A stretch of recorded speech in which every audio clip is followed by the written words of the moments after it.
All right, so we are active and we're just having some people join right now. So I'm going to let people trickle in. Welcome everybody to Sales School Session 3. Glad to have you all. Today's focus is going to be on copywriting. And while we wait for more people to join and trickle in here, just want to share a bit of a sales story here. And it's less specific a sales story rather than a common anecdote that a lot of sales professionals probably experience throughout their career. I've experienced it. And when it comes to copy and writing and understanding effective copy, it's always important to make sure that you have a great understanding of what works, what doesn't, and a broad sample size of the copy that you're going to be pulling in and using. So the anecdote or story that I'd like to share with you is basically whenever you are, running with a new product or service or running with a new idea, a common thing to do is put together your initial copy. Yeah, you'll tweak it here and there, but as soon as you get your first reply that's positive, you might latch on to that single piece of copy. And the important thing to remember about copywriting in general, especially when it comes to sales, is that it's received in different ways, depending on your audience, depending on what matters to them. And so it's really important when you're copywriting and when you're working on copy to consider a multitude of factors. We're going to dive into what a bunch of these factors are today, so I'm really excited to talk about that. Also, you may notice her here. We have Sarah Clayton joining us. She's a client growth manager here at Growth Genius, and she's graciously given us some of her time today to speak to us about basically copywriting 101. So she's going to take us through some of the core elements of copywriting. What are the successful building blocks of successful copy? And, Sarah, we're really excited to have you. So thank you for joining us. Of course. Am I on mute? The first Zoom? No, I'm not. Hi. No, you're not on mute. Even though it's been several months of working from home and being on the Zoom Live, that is still something that will get me, but great to be here. Excited to put some of the word nerdage out into the group. This is something that I've been doing for 5+ years in a professional capacity, but since I was a child, it is something that I've always loved to do, eating up books, going and writing a lot. So great to be here. Happy Thursday. Nearly the weekend. Yeah, so as we dive in here, this is kind of the agenda that we've put together today and that we'll be covering. We're going to cover first kind of planning copy. What are the best practices around planning it? So before you actually dive in and start your copywriting process in depth. The second point will be using and understanding triggers. Now, this is going to build a little bit off of Sales School Session 2, where we covered triggers a little bit and started introducing them. And then Sarah's going to take over with Copywriting 101. So thanks again for being here, Sarah, for that. So planning your copy best practices. Basically, the way I've always been growing up and the way I've always seen things is that the majority of work that you're doing when you're doing a task, the majority of work that you should be doing is actually focused in the planning stage and in the actual process and development stage prior to actually doing the task itself. If you set up and have a great solid action plan, what ends up happening is oftentimes the execution goes a lot more flawlessly, or if it doesn't, you're prepared to basically overcome any unexpected things that you may, uncover or that may occur during the process. So planning is so critical here. Now, let's talk about first some previous sales school lessons and what we talked about there, because we're going to take a lot of these elements and transition them into our copy planning and what those best practices entail. So the first thing is always remember to be customer focused. So you want to start with that when it comes to building your list and when it comes to considering who the most viable candidates are to actually buy your product or service. You want to be as honest with yourself as possible in terms of who your audience is, because the more accurate you are, and the more honest you are about who they are, the better you're going to understand them and the better you're going to be able to sell to them. So, really critical right out the gate. The second thing is making sure that you have clear, separate ICPs or ideal customer profiles that make up your TAM or total addressable market. So this was covered in Sales School Session 2, which you can find online, but basically, the idea here is that your total addressable market represents the entire grouping of people that you can prospect into. They're your market size, basically. But your ideal customer profiles basically comprise that. So an ideal customer profile can differ based on, you know, what product you're selling. If you have multiple products, it may reach multiple ICPs. If you have different services, same thing.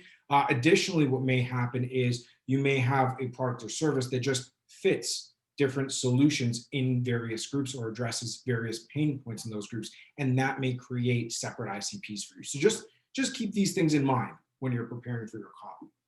The last thing is triggers. We're going to cover these in more detail later on, but in summary, what a trigger is designed to do is add that layer of personalization to your messaging and add that layer of targeting to them that speaks to the person reading it, speaks to the audience. Because what you're hoping to elicit with a trigger, just like the word implies, is a response. You're triggering that response. So you want to make sure that your trigger is very action oriented almost, or that it's going to elicit some kind of reaction, hopefully positive. So let's dive in to what the building blocks of effective copy are. So the first one, number one, right out the gate, are pain points your customer faces. So going back to the previous slide, remember that we always want to be customer focused. So that's how we're going to start planning our copy. We're going to make sure that we're talking about their pain points and trying to uncover and understand what they're faced with. Now, when you're talking about their pain points, keep in mind you want to keep these pain points as they relate to your product or service. So when you're thinking about your product or service, think about kind of what it's helping overcome and what it's addressing in terms of their pain. So the pain point section is really about demonstrating, as you're writing and preparing all of this copy, is who am I speaking to and what is it that they're dealing with on a regular basis? Because it's going to set a foundation for you to be able to relate to them. Ultimately, at its core, sales is all about building relationships. It's about building rapport. And so the more you can show your audience that you're able to understand them, the more they're going to feel comfortable in meeting with you, in getting a proposal from you, and eventually signing a contract with you. So keep in mind, this is a really critical step in that rapport building process. The next thing that you want to start writing down is all the value propositions or benefits of your product. You'll notice in the tips section, this recall, this is going to recall back to Sales School Edition 1, and basically you want to recall features versus benefits. So remember always, features tell and benefits sell. Here's an example using Growth Genius itself. The Growth Genius platform, in terms of a feature, is a sales automation platform. It's got, a prospector in there, messaging sequencer. It's got a ton of things that can help you with your prospecting. Great. I've just described to you what the platform is, but you're not really getting anything out of that. You're not really understanding its true value. But instead, if I tell you that Growth Genius can help you actually access more prospects than ever before and simplify your prospecting efforts, therefore saving you time. So now I've talked about a resource that is scarce, and I'm actually saving you that resource. And as the old adage goes, time is money as well. So there's an actual value tied to this. So now all of a sudden we're starting to have a conversation where you're saying, okay, there's an actual value I can derive from this product. And now I have incentive to meet with you, to chat with you. So always keep these things in mind when you're planning and preparing your copy. The last thing that you want to keep in mind as well is social proofs. If you've just launched, you may not have too many customers, you may not have a vast customer base, but that doesn't mean you don't have various social proofs. Keep in mind, you may have been doing this for a while in some sort of other professional capacity. Maybe what you're doing today, even though you've just launched a product that's new and related to something different, you may have actually had experience doing something that product is related to in a past corporate or professional part of your life. And so make sure to pull that string a little bit. Make sure to use various elements that build your expertise and credibility. And ultimately, the social proof is about building trust. It's about establishing this understanding that you've done this before, and sometimes you've done this before for customer XYZ who are, very credible and known in the industry. And that's what's going to build trust. Because if I know that, you've serviced a massive Fortune 500 company, all of a sudden I'm going to feel a little more open about trusting you with my business. So keep all these elements in mind. Also want to dig into social proofs a little more because there is a hierarchy of social proofs, and we're going to chat about those here a little bit. So what you'll see on the screen is at the top of the pyramid, you've got your tier 1 social proofs, then your tier 2 social proofs is midway through, and then your tier 3 social proofs. And the basic way of thinking about this is that your tier 3s are going to be your easiest to access and easiest to leverage, but they may not provide you as much value as, say, your tier 1s. And the other way of thinking about these is as you move up the pyramid, it's about understanding who's involved in the process. So a tier 3 social proof is something that you can easily leverage from your own experience, and it's easy to just reference. A tier 2 social proof might involve you actually engaging a past client with some knowledge or understanding of how your product or service served them and leveraging their words through you to reach the prospect. And then a tier 1 social proof is actually directly connecting the client to the prospect. This is going to be the most highly involved and it will also be the most highly influential one because you're directly connecting a client to a prospect so that they're theoretically not tied to you whatsoever in terms of what they're going to say. But keep in mind that you're going to be asking your clients for their time here. So you're actually making a highly involved ask of your client or your past client, and that is going to be something that you're taking from them. So keep in mind the goodwill component of that you may want to have stored up before you ask for that reference. So those are kind of the building blocks of copy. So just to recap there, you've got basically your customer pain points, your value propositions, and then some basic elements to consider with social proofs. But now let's talk about triggers, which is another important element when you're planning your copy and what they are and how to consider them. So you've got two kinds of triggers generally. You've got your macro triggers and your micro triggers.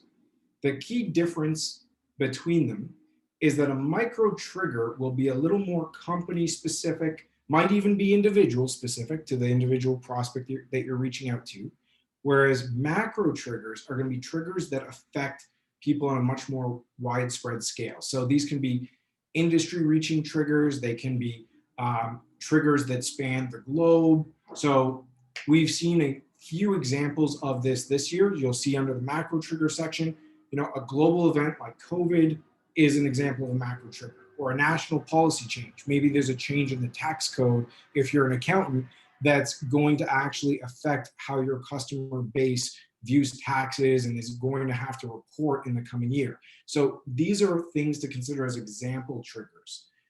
And in the micro sense, examples include, if a company received some recent funding or what their monthly marketing spend is. Even you could use something like the company HQ location. Now, the thing about triggers is they can, like I mentioned earlier, trigger a response in terms of generating interest in your product or service or creating some kind of an action derived from them. The key difference here is that there are triggers that you can use for different purposes. So when I'm referencing the company HQ location, one way this could be used is, I see that you're located in my city, therefore, let's meet for coffee. And you're trying to establish an in-person relationship using that trigger and using that relatability. We're in the same city.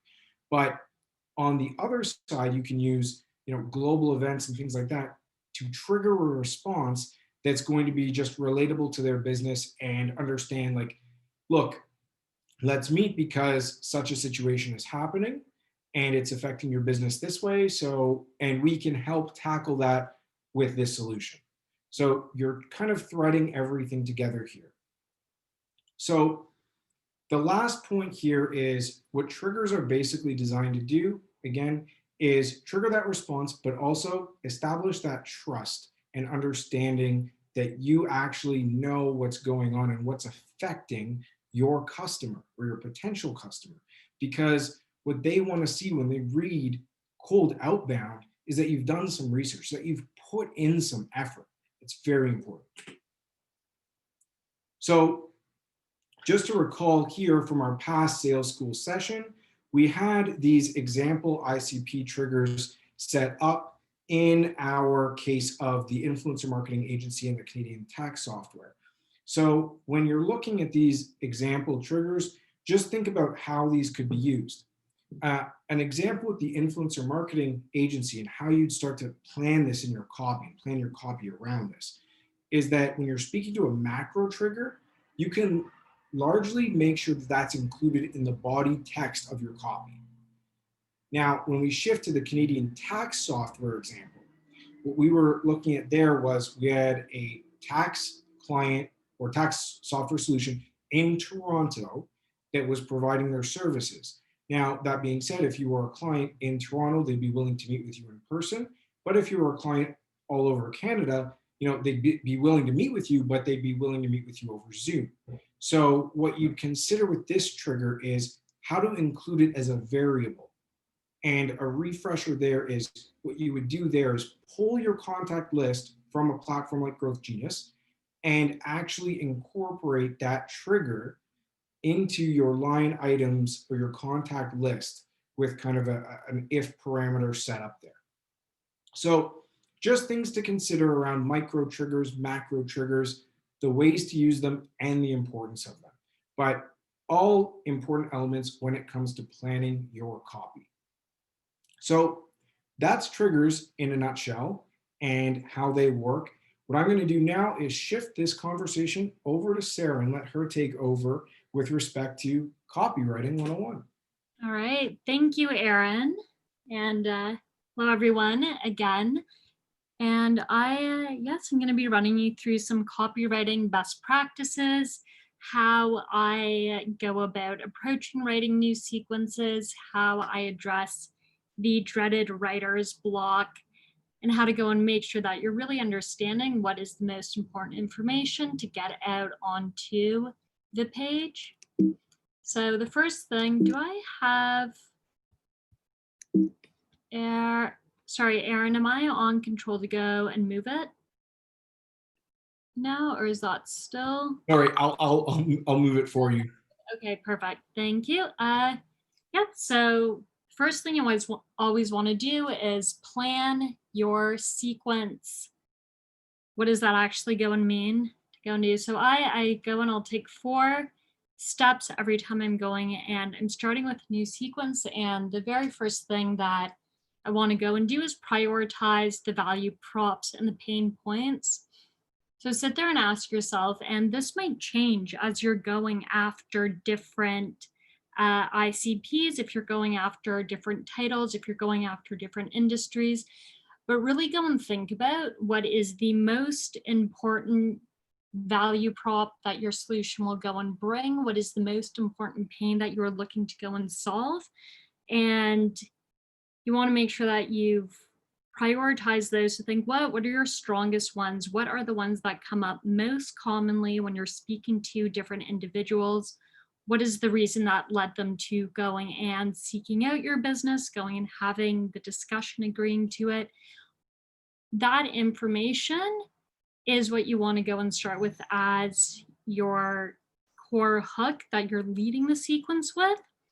And why you also want to go and prioritize it is you want to be mindful if you try and say too much, you wind up saying nothing at all. So if you start with that email and it gets real heavy right off the bat, telling people that you can automate their sales outbound and give them access to a massive database and let them run experiments, split tests, and you go and get this great reporting, all of a sudden there's a lot going on. Are you necessarily going to go and catch the attention? So prioritize, keep it simple, make sure that the first point of contact, you're just really getting those, top one or two values and pains that you are addressing. The second thing that I really want to understand is what is the core intention of each outreach that I'm going and passing up? Because if you just go and send someone 7 different messages, hey, can we have a call? Can we have a call? Do you want to talk to me? Blah, blah, blah. Like, it gets annoying for starters. It's also ignoring these other ways in which conversations can go and start, because sales is not always a linear path directly from outreach to yes, let's go and have a meeting. And if you close off these other opportunities of contact because you haven't thought about the different objectives you can achieve with your messaging, there's going to be some lost opportunity that's going to come through. So really ask yourself again, what is your core intention of each outreach? Is it to establish contact? Do you want to share with them some social proof? Do you want to talk about why you're specifically reaching out to them in this industry? Is there some history that you go and you have? Ask yourself, do you know what you want to get out of each contact? Next part is, be judicious with your copy real estate. If you are winding up sending these massive scrollers, paragraphs of information, again, you're going to create a lot of noise. A lot of that initial intent in the outreach is going to get lost. So keep it concise. There is definitely the opportunity. Sometimes there are a situation where, yes, you want to elaborate on a specific point, but really ask yourself with everything that you're going and putting into your message, is there a purpose of this sentence being here? Is there a purpose of this question? Does it actually drive the conversation or the train of thought with the recipient, or are you just putting too much content on the page? It's not like back when you're submitting your university essays and you wanted to go and make sure that word count you hit that, so you're just trying to fill it up. Be judicious. The next part that I always go and ask myself as I'm putting together my plan is, does this content work individually, but does it also go and work in a sequence? Because you don't necessarily know how the recipient is going to go and read the emails. Are they going to get them all on the string? Will they have been following along with emails 1, 2, 3 and understand with 4? So you want to go and make sure that it does make sense if you're reading it individually, even if you're making sure just at a very brief high level, hi, I reached out to you earlier about automating your sales outbound, wanted to see if you had a chance to consider that. It can still be short, but sending an email, hey, just following up, seeing if you saw my last email, thanks. If they're getting that and they don't recall seeing your last email, there's not going to be a ton for them to go and work with. So those are 4 things that I consider when I'm going and I'm starting to plan my sequence, and I'll do a lot, even just getting those point form notes. We are, if we have not already, are sending out a template for how we will go and work through our key information, help to organize our values and pains, the reasons to reach out that you'll use in the different messages in a sequence. But take some time, think about these 4 things, put in some notes as you're going and starting your emails. I have a hard time going from blank page to totally full, eloquent, complete thoughts. And this approach does help me to go and fight the writer's block, so I would recommend it. An example of a sequence plan when I was talking about, thinking about the core intention for each outreach, something that I like to go and use is that first outreach. I want to establish that initial contact, want to go and lead with the strong value, edging on the pain that I'm looking to go and solve, and ask them if I can go and have an introductory call if they have time for that. Second one, want to go and follow up, do that double tap, go and bring to an additional value. So in addition to, hey, here's what I reached out to you about before and why I thought this would be a good conversation. Here's something else to make it a little bit more lucrative. Maybe the initial values that you led with were not enough to go and get their attention, but now you add this initial bit, hey, we aren't going to require a massive rebuild of your tech infrastructure for this to go and work. Real seamless. Okay, this is good. This is something to consider. You can offer them a demo, try a different call to action. Again, don't just always say, hey, can we have a call? Can we have a call? Can we have a call? Can I show you how this works? Can I send over a video so you understand better?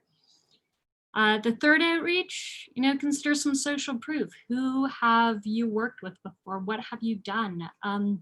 Social proof as well. It sits both on the clients who you've gone and you've worked with, but also if there's that individual legitimacy that you want to bring to the table. Like, do you have 3 years in the IT security industry and that is why you are confident that you have a really good solution to go and help with IT security?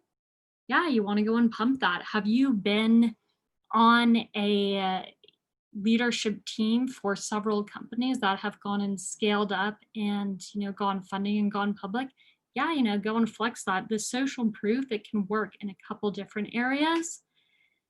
Email 4, want to go and just give them a quick summary. Hey, here's all the things that we go and help with. Sometimes I even just keep it as a bullet point list. Like, not every message that you go and send out needs to be a traditional, starter, main paragraph, little follow-up email.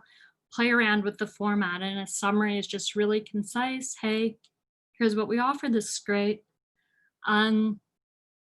Email 5, go and see if the timing's right. Circle back with someone can consider to. And we were actually discussing with some folks, and that idea of going in, if you have a good prospect, if you know someone who is really good in your ICP, don't be afraid to go and follow up with them with the copy. Don't be afraid to go and work this lead through 4, 5, 6, 7, 8 emails, because it really is all about timing. And I've seen responses come back in. I've seen some literally come in, hey, when you reached out earlier, it wasn't a great time, but now you have my attention. Now I'm ready to go and talk. So do not be afraid, of those tail outreach down the road where your objective is literally just to go and see, hey, I didn't hear from you before. Is now the right time? Are you looking at the solution now? So this is what I consider when I'm planning my sequence. A big thing too that I have learned going and writing campaigns, working with over 200 clients in the time with Growth Genius is, first, sometimes you need to go and just take a break and come back from the copy. Sometimes it really does just sleep on it, come back and give it another edit. Another one is do not get yourself too wound up about finding that exact perfect wording. I do get the thrill when you get that sentence and you're like, ooh, it's like butter on hot toast, just the way it flows. But I have sent out emails where it's been like the perfect wording, and I've sent out emails where it's like, oh shoot, we just really had to go and get this out the door. And if you get the right individual, get the right prospect, and if you do a good job in highlighting what the value and the pain is,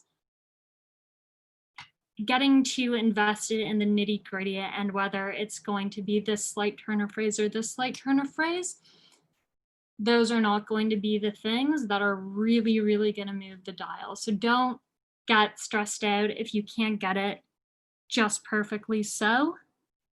But the planning does help. to get there quicker. And yeah, knowing good where we get to the next one. I'm gonna turn on the lights, daylight saving. Sounds good. So one thing, Sarah, to kind of jump in here, are you saying that I don't have to be Shakespeare to write effective sales copy? You do not. Well, that's good to know. Exactly. You can just, just get out there and be like, does this make sense? Do I understand it? And, give it a go. Nothing that you go and you do with sales outbound is not once you go and you create your template, okay, this is it. We can't do any changes ever again. Start with that hypothesis copy and then just watch the data. Okay, what do we need to iterate? What works? What doesn't? Etc. Uh, Finding your tone in 2020, an interesting thing. You're really looking to go and find that sweet balance of professional, wow, mixing the words, professional and personable. You want to sound like a human. If you're getting too robotic, you are like, it doesn't always land well. You also necessarily, depending who you're reaching out to, like, do you want to be emailing them like you're emailing your best friend? Hey, oh my God, guess what happened? As we share the tales of our lives. So yes, find that blend, professional and personable. This is where we talk to a bit about the beer language. Is this you're reaching out cold to someone, you're asking for a bit of their time. You do want to seem like a person.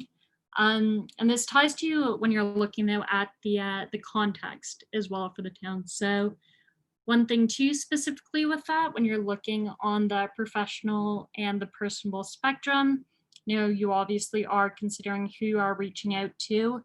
I have found I can be a little bit more fun and make jokes in the outreach if I'm reaching out to, you get a lot of startups and they're like, hey, yeah, we're going by the seat of our pants. We vibe with that,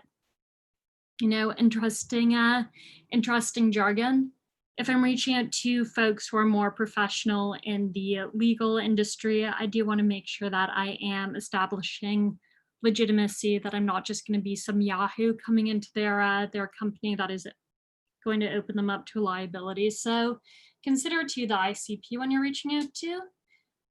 But also keeping in mind too the context that's happening when you're making that conversation. When you are greeting people in the email, what is your reason for reaching out to them? Are you going to touch on the fact that COVID has totally gone and emphasized e-commerce and everyone's having a lot of demand there? Or congratulate people on the fact that we're coming into the final push of 2020. We can see the new year hopefully is going to be smoother than this one went. So what are these different contexts that you can pull into the conversation to also, again, go and make it seem like it's from from an individual, that one-to-one, because you're calling out what's happening right now. It's relevant. Always want to be mindful about how much you are using. Yes, you do want to make sure that you are legitimizing yourself, explaining your experience, why you're reaching out. But if you are reading your messaging and going and seeing that every sentence is starting with, I'm reaching out, I'm really good at this, I help companies go and do this, I would love to hear from you. It's like you're reaching out to the prospect, but you're making it all about you. So just consider even how could you go and flip that phrase to be like, with your work and operations, I thought you might be interested in hearing about our operations management system that we have. Definitely with this comes into the next point of framing assumptions around your experience.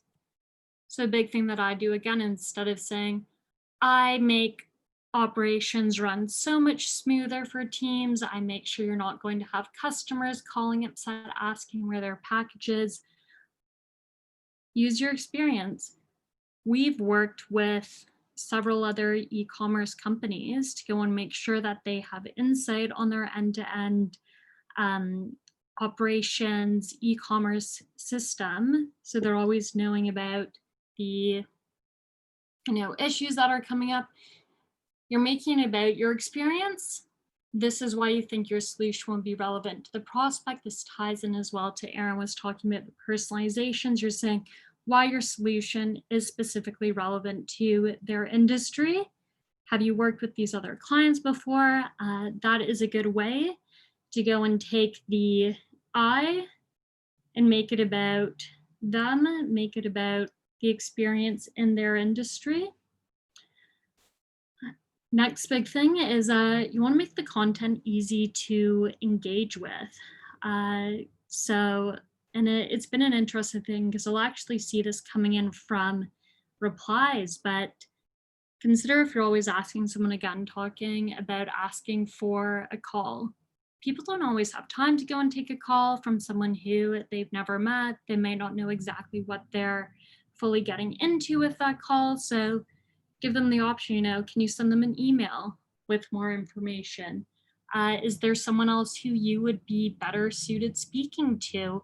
We don't necessarily know that that specific contact is the exact right decision maker. So giving your content and your calls to action specifically variability from the more direct, have a call, have a demo, to when you have time in your schedule, either over the next couple weeks or perhaps in the new year. If you're the right person, or can you direct me to someone else? Make it so that it's, the yes or no questions coming back at it. I see a lot of good engagement when I specifically ask, are you available next Wednesday or Thursday for a call? Straight, yes or no, we have a date in. People are, hey, Wednesday doesn't work for me, perhaps the week after. Or yes, 11 a.m. sounds great. And again, giving them these other options to go and engage, so it's not always a very direct use of their time. If they want to see more information, asking about that. If there's another person, yes. And the other thing to go and keep in mind, so this one, I don't know if anyone knows what SNAFU stands for, but it is an old military saying for the acronym situation normal, all effed up. I had a client who thought this was hilarious, wanted to go and use in the subject line because he's like, you know what, let's just go out, do something really different. We're going to go and put that in. Got 2 responses, pretty much back to back from that same subject line. One person was specifically like, this is hilarious. I love this. I'm responding to you because, I like the cut of your jib. I like the fact that you're going to go and reach out cold with something like this. Then we had someone else, I am so offended. Do not contact me again. And we're done. So people are very, we're different. People are going to respond to stuff differently when you go big, with a bold bit of copy, a bold outreach, understanding that there's going to be some folks who it lands really well with. There's going to be some folks who got upset. So I think it's good to go and take take those experiments, take that chance to go and do, but do keep in mind that prospects are going to respond to the same copy differently. So don't take it personally. Don't necessarily, if you got one response into an email that is totally tearing it apart, it doesn't necessarily mean it's time to go back to the drawing board. Just like we were saying at the beginning, if you got one thing that lands right out of the gate, that doesn't necessarily mean that, okay, you're done. You don't need to go and optimize your copy throughout your sales engagements. Yeah, so that was some copywriting insights that I wanted to go and share. Aaron, I don't know if there is anything in there that you thought I could add to, or any questions from yourself or the group, but hopefully those will make it a little bit easier next time you're sitting there and getting ready to put together your next sequence. No, Sarah, I think this is absolutely fantastic. Thank you again for sharing these awesome insights with us, because it's truly great to have some examples and context from, one of Growth Genius's client growth managers, because this is what you're doing day in and day out. Like, you're the expert when it comes to weaving the words for our clients and producing that magic. So I really appreciate you jumping in here and providing this your expertise to this section of our sales school sessions. Thank you. Um, Moving forward here, what I would just say to everybody is keep in mind that for sales school session 4, what we're going to actually do is build off of those examples that we established in sales school session 2 and 3. And we're going to actually take those and from them create some actual sequences. So we're actually going to take Sarah's lessons today, take the lessons from session 2 in terms of list building, and create some actual sequences so you can see how deep and how personalized these messages can be with an automation platform, and why that's important in the 20th century. Because as Will was alluding to in the chat, for those of you who weren't able to see, basically, when you're using a platform and sales automation really effectively, what you can end up doing is kicking back, maybe taking more vacation, and watching 10 to 30K per month roll in, because what you're doing is you're utilizing the tools available to you.